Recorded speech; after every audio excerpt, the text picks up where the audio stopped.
Hey, so welcome back to the Defiant Spirit podcast. I am thrilled to be back in action with my good friend, my CPA, my financial planner, and really a lifelong partner in navigating a turbulent world, Michael Feiner. How you doing, brother?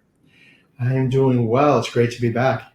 Yeah, we took a little pause. You've been focused on your world. I've been focused on mine. We bring our worlds together and have some more meaningful conversations around Enneagram, wealth, and I don't know, whatever the direction we go, I'm sure it'll be a exciting direction for all of us. So thanks for being here. And, you know, as many of you know who listen, Michael and I have explored the Enneagram as it relates to wealth. But one of the reasons why I love Michael, many, is because he has a world view, a macro view of the world, not just a micro view through money. And Michael and I always talk about world events, political developments, trends in the economy. And I thought maybe we could talk today about the Enneagram and how it factors into all of those things, because there's a heck of a lot going on in our world right now that we could use some direction and guidance. What do you think, my friend?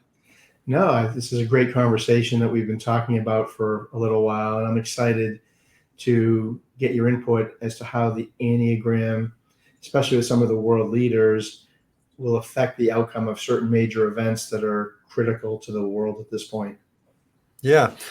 There's so much. Maybe this is true. I think it was Admiral William Crowe who said, "In times like these, you can be sure there have always been times like these." But I sometimes just feel like these are special times. There's just so many different transition points, pivots in our economy and our society, culturally. And, as we're recording this, we just came off of yet another round of election debates between Kamala Harris and Donald Trump. And I don't think in my lifetime we haven't had sort of such extremes in candidates, or at least certainly the personality types juxtaposed last night. What do you think about last night?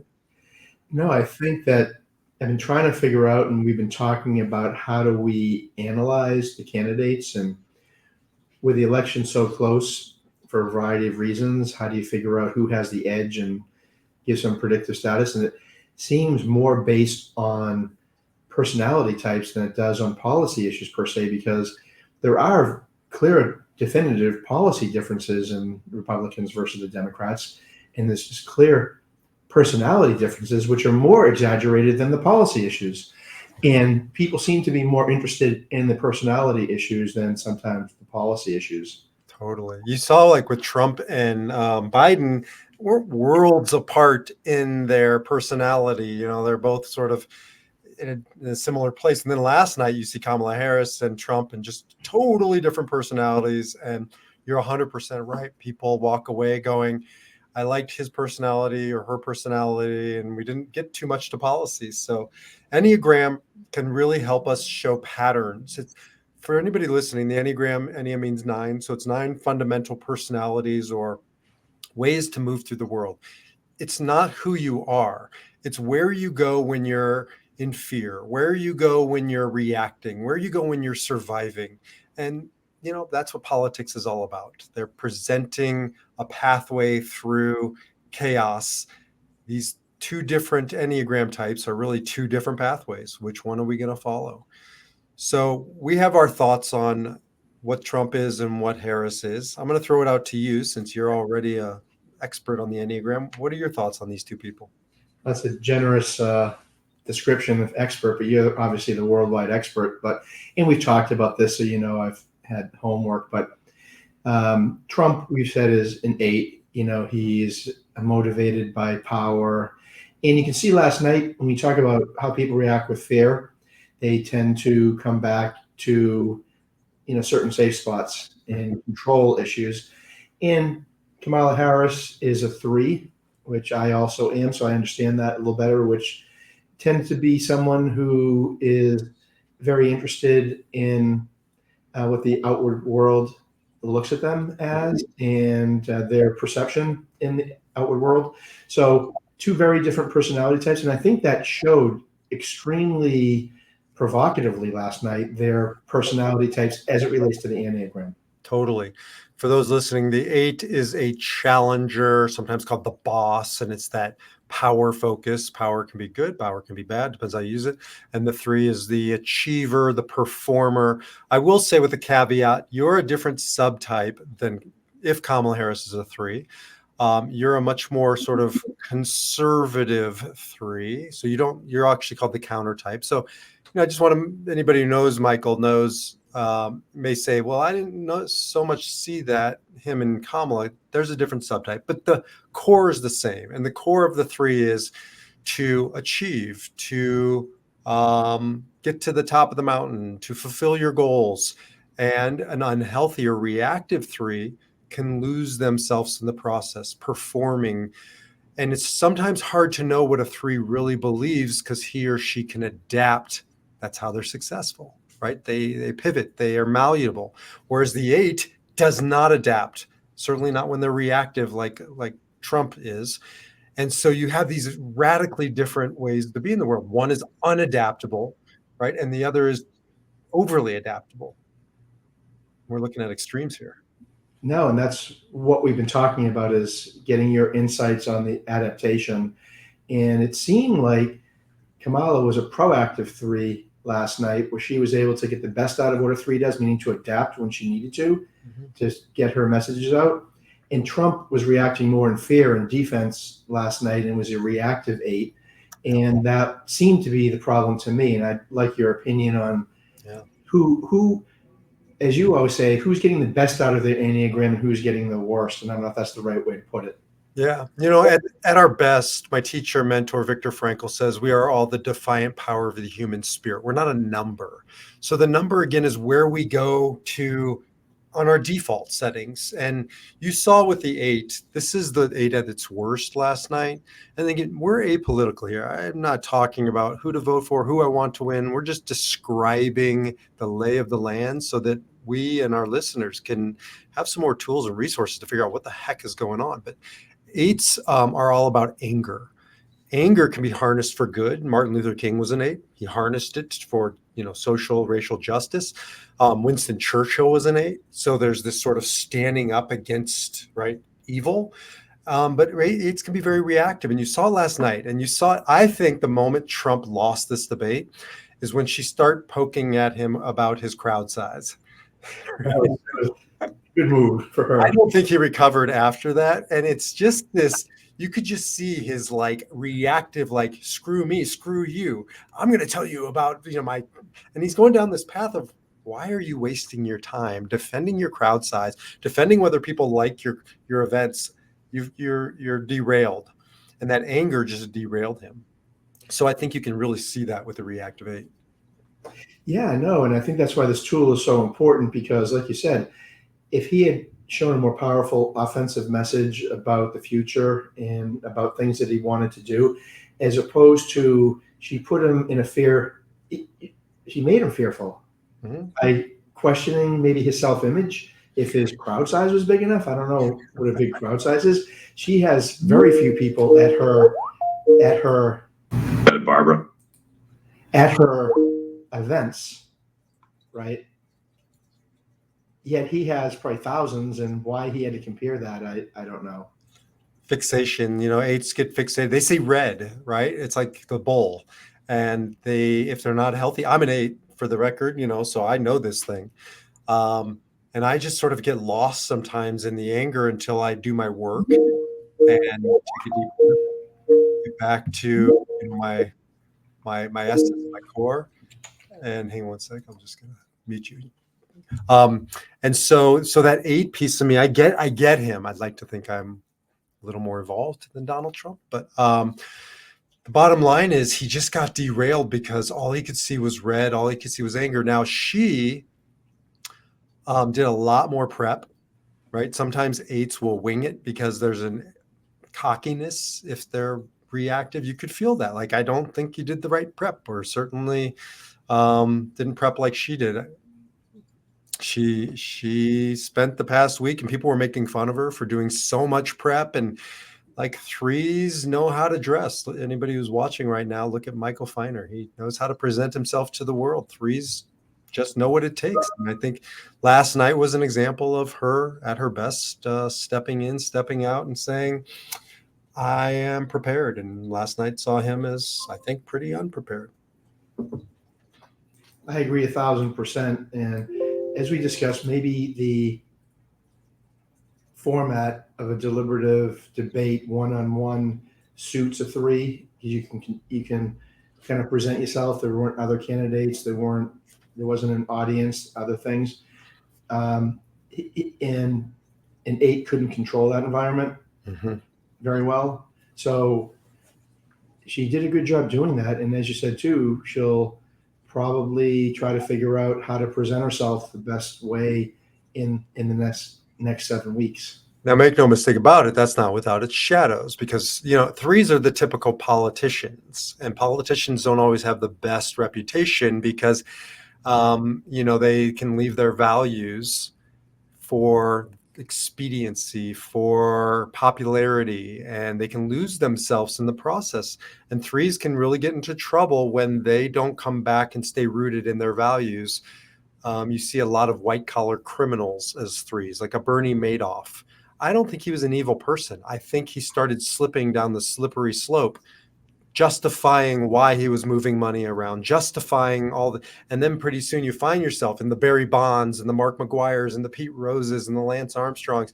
So it's not just finance, it's also sports, where they can slip down the slippery slope. And I think a lot of politicians, not just Kamala Harris, have slipped down the slippery slope. So there's a lot of sort of danger signs for a three who's so polished and saying what needs to be said. Both of them, have their shadows and their light side. Well, it's interesting. I mean, the one thing that I look at is who is the real Kamala Harris, in the sense of, are eights more transparent? Are their souls more like they appear? Where clearly threes, work to have an inner self and outer self and manage that more. Yeah. Is there something to that we don't know the real Kamala Harris, or is it just that eights are more, what you see is what you get? It's true. Eights are what we call self-referencing. So they, I wouldn't say selfish, but they answer to themselves, sometimes at the total disregard of who's around them. And you see it with Trump as an extreme, where he doesn't give a shit, right? He just doesn't care. Eights tend not to care about what others think. Threes are other oriented. So they really adapt around opinion and popularity. Yeah. They're called the chameleon. They can and so both of them have, again, positives and negatives. And I think you saw both some of the negatives of Kamala last night, like who is the real Kamala? I still don't know. As an independent voter, I'm a swing voter. Like I vote on policy. I don't care about personality. I don't know her policies. I went to her website page and it looks like an AI chatbot created it. So you don't have to like Trump, but you know where the guy stands. And that was the thing too. Last night I listened to it, and I was actually, impressed with her performance. But when I left, I was like, what policy issues did we talk about, except for abortion, which she articulated, very well. I couldn't figure out, because I'm focused on economic issues generally. I couldn't still figure out what we're doing for the economy, except for a couple of tax deductions and tax credits, which will never pass Congress. So to your point, her image came out, but I still couldn't figure out any details. Not that that's as important. And obviously we're familiar with Trump's details, but it is interesting from a world perspective. You have Trump as this eight doing this. You've got Putin. You mentioned Netanyahu. You've got these eights sort of in different places. Mm-hmm. And you wonder, none of them seem very flexible.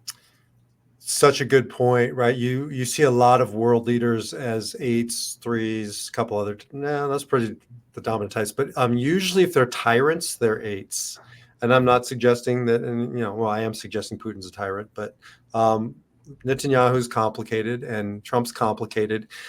But and I'm not 100% sure Putin is an eight. He could be a counterphobic six, which is sort of an angry six, the loyalist.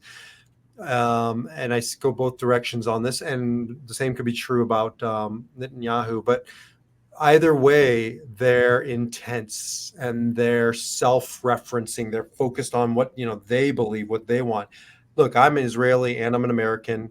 I know tons of Israelis who voted for Bibi decades ago at this point, and now say, "Hey, it's time to move on."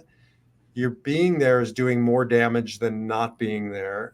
But once an eight, it's like a pit bull. Once their jaw is locked, it's very hard for them to let go. And you can see that in both Putin and Netanyahu and Trump and about 10 other world leaders.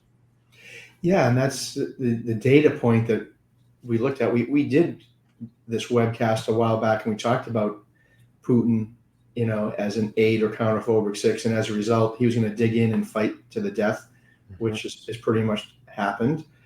We talked about Biden being a 3, and he was going to be a chameleon. And I guess as a 3, the fact that he dropped out is the ultimate act of a chameleon, of saying, "Hey, talk about someone who can change." And that's pretty interesting that he was able to do that, right? Right.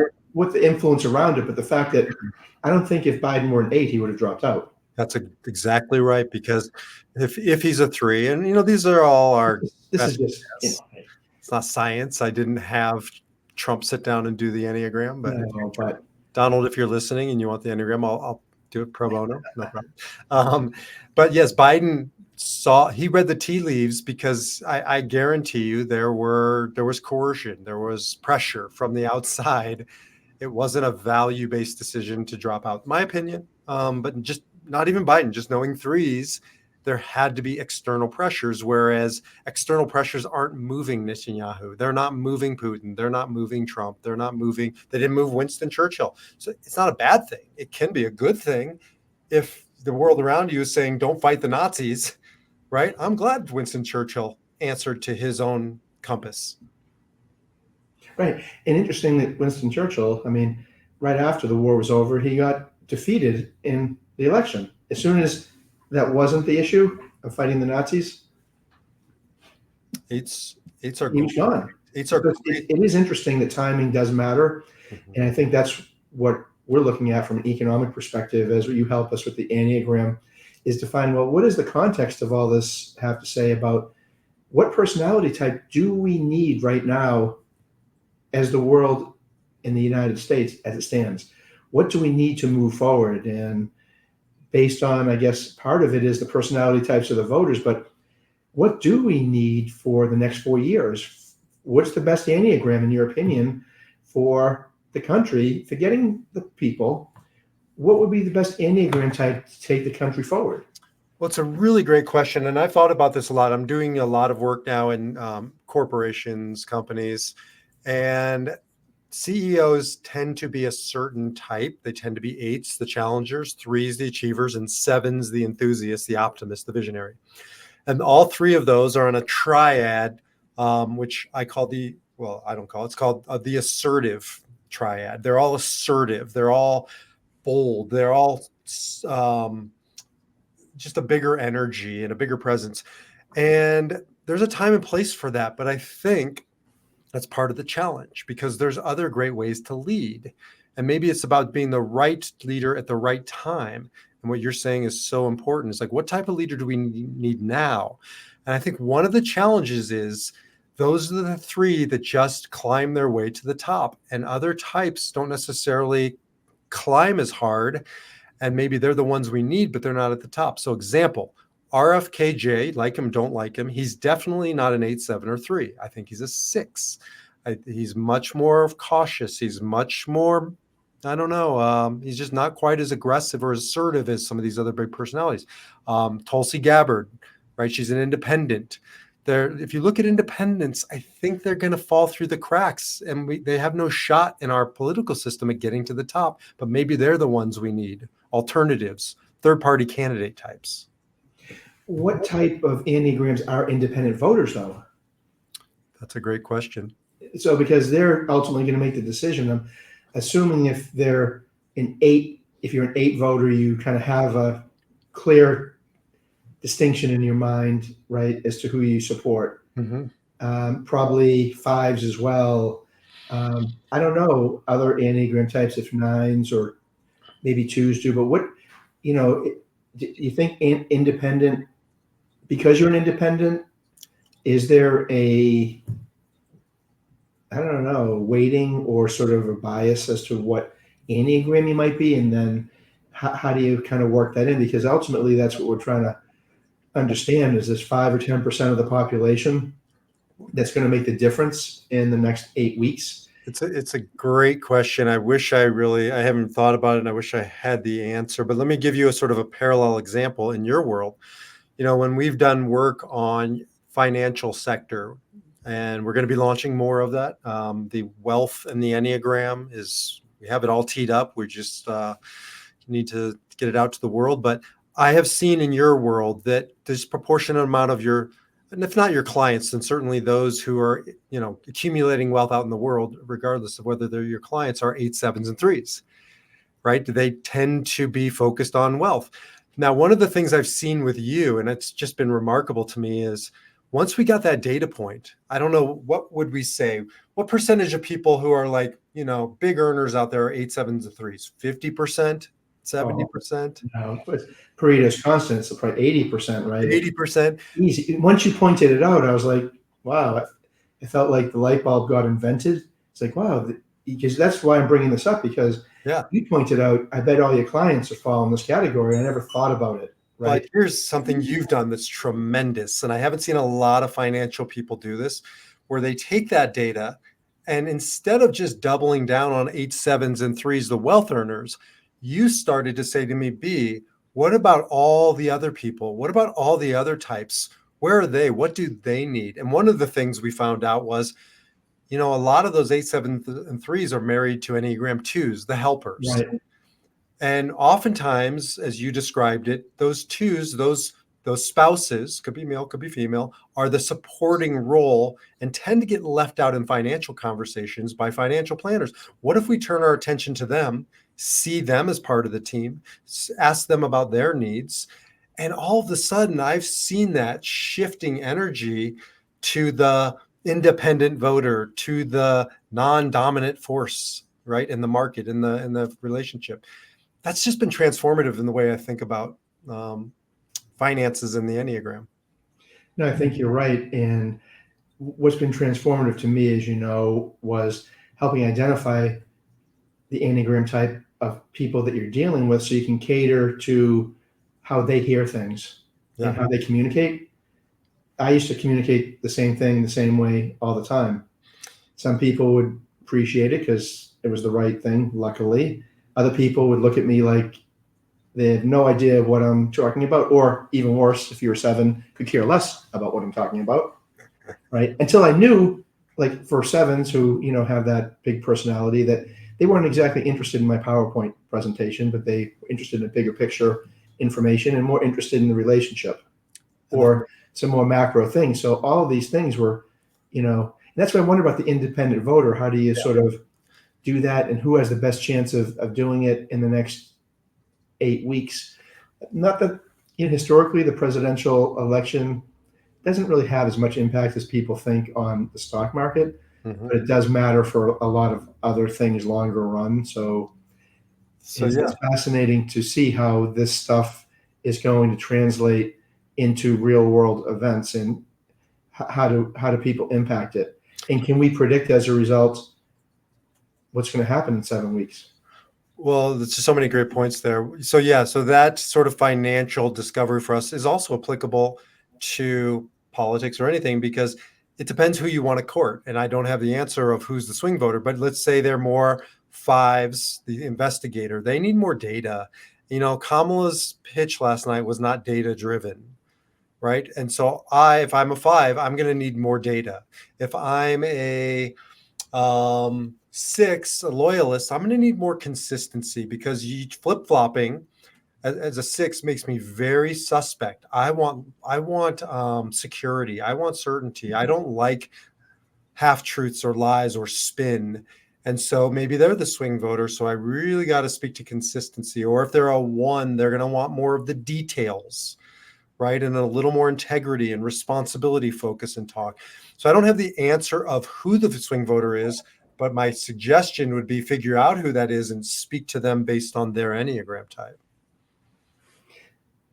You've always had that consistent viewpoint of communicating the message to the right, transmission to how people hear it, which has been, like I said, transformative to what I do. And I think that's interesting to see, like, who received that message last night. I know the people I've talked to so far, I kind of know how they think about things. I haven't really seen anyone who's undecided, so it'd be interesting to see if any of those messages permeated, or did Kamala, especially because Trump's message seemed it's pretty standard message. Was she focused on certain groups or certain types last night? And beyond, just politics, I know that this roadmap of the Enneagram, I mean, there's other ones out there. I just haven't found anything as both accurate and sticky. It sticks. Other ones like Myers-Briggs, people take the test and then they don't really use it or don't know what to do with it. But the Enneagram sticks. I use it in my conversations in business. I use it in my marriage. I use it with my kids. And if you got this roadmap, you're a step ahead. And if only Trump or other politicians could start speaking to their constituents and not speaking, in what they want to say, I think we'd be a lot further along. And that applies to Kamala too. Like, speak to me as an Enneagram 8. Don't speak to me. I saw through a lot of the 3 stuff she was doing. I want you to speak to me as an 8 or speak to you as a 2. And we all need roadmaps, and I don't think we have enough of them. I think that's a fascinating point of how this is going to play out, because it makes me think, if we have an intractable defensive 8 at this point, and she's able to adjust a little bit better as a 3, if she's more flexible, it may give her the edge going into the election at this point to transform the message that she needs to the right part of the population, which gives us transferable data to make decisions in the world. Although this election could fall apart because of that, because a 3, if they are adapting, if they're not good, if they're not healthy, if they're not doing their work, and they're totally adapting to their circumstances, what happens in the next 8 weeks or however long it is, if circumstances put her in a position where she adapts too quickly and starts, for instance, right now she's in a big predicament with the sort of the pro-Hamas thing that's happening in her party and college campuses. What if that erupts again? True. And she gets too quickly to it, she could lose a lot of the people who thought she was a little more conservative in her view on Israel, as an example. And that's the danger of a 3. No, you're right. I mean, do you go with the bulldog, like you said, who you know what you're getting, or do you go with you're not sure exactly what this personality is going to give you at different times? Because she's obviously flip-flopped on policy issues. Obviously, a 3 is going to do that. And with Trump, you know what you get. That's why I'm fascinated with the Enneagram to see, with an election that's pretty tight, can this give us any more insight as to what is going to happen in 7 weeks, or are we just going to talk to each other about the Enneagram? I mean, to me, it gives me a little insight to say, hey, she's showing some flexibility. And I think at this end of the game, it's like an audible in football. There's so much going on. You've got to be dealing with that. She's come up with a strategy of being a little more passive, a little more rehearsed, a little more messaged. Is she targeting the right things or not? So I'm just fascinated to see where this goes. And it gives you sort of what to look out for. Again, like I just said, like if her context changes and I'm her handlers, I'd be a little worried if she's out there without the script, right? Oh, yeah. Well, we've seen that, right? Yeah. Like she's that. Not good on impromptu ad hoc things. Right. So, and he's unwavering. Like he's just the same damn message over and over, like it or don't like it. And so it gives us things to look out for. Here's a total, and I know we got to wrap up soon. Here's an off-point example of it. And it's your neck of the woods. Tom Brady. Tom Brady retires. And I think we had a conversation, I certainly did, about Tom Brady's Enneagram. He's definitely a 3. Yeah.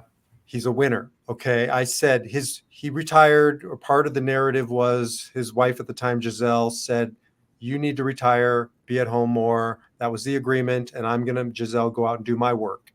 Right. From what I recall, Yeah. I said prediction that can work unless circumstances change for Tom, in which case he'll morph to the circumstance as well. Who did he play for after Tampa Bay. Tampa Bay came along, made him an offer, and his values went out the window. His agreement, his word went out the window, and he went and played ball again. And that was the end of his marriage. And I had said, if circumstances change, a 3 really needs to dig down into their values and not into what the world around them is saying. So it's true in every area of life. It's going to be true here too. Well, as you said, and what's so important, this tells you about people's patterns in sort of, like I said, their default, if that's the right quote earlier. Mm-hmm. And it is so true that people have defaults and patterns. Everything's a pattern in life in many ways. And this is a beautiful roadmap if you can help identify it, whether it's Tom Brady. Everyone said, hey, if Donald Trump kept his mouth shut, it would help him. Well, he never keeps his mouth shut. It's his pattern. So why are we even talking about him doing that? And with Vice President Harris, she's a 3. She's able to adapt. She, unsurprisingly, actually adapted last night. So it's just interesting. Their patterns kind of played out. And for me, the takeaway is human beings have the power, as Frankl talks about, of the free will of choosing your response in any circumstances. And can we defy our patterns? Can we defy our number? Can Donald Trump defy it? And I don't know if he can, and start to stay the course and get back to policy, and can Kamala defy her pattern of shifting with the winds and get back to values, right? They almost have to flip-flop in their direction. Yeah. Can they do that? She seems to be leading right now in the ability to sort of change. We'll see. Pay attention to those things. That's going to predict the winner. Yeah, that's why this is always so insightful to me. And I thank you for giving me all the insights. And I'm interested to see if this plays out in who is able to take something that's, neither side has a tremendous advantage. And I want to get back to, in the coming weeks and months with you, conversations about how to apply this to our patterns around money, around finance. I counsel people for a living, and maybe 20, 30% of what we're talking about constantly is financially related, maybe even more if it's related. And so people need a roadmap with the hardest things to navigate. And I don't think there's anything harder for human beings than finances. So let's get back to that as well. No, hey, when the markets go down, it's fear, and that's when you have to understand someone's innate patterns. So they're more concerned about fear than they are about gain, for sure, right? That's another topic. So stay tuned. We're going to be fighting fires as a fire truck is passing. The fire truck. Someone called the fire truck. And we're going to be putting out fires. We're going to be navigating this path in all areas of life, but especially finance, using the Enneagram. So my brother, thank you so much for thank you as always. And we'll see you on the next podcast. Sounds great. All right. Take care, everybody.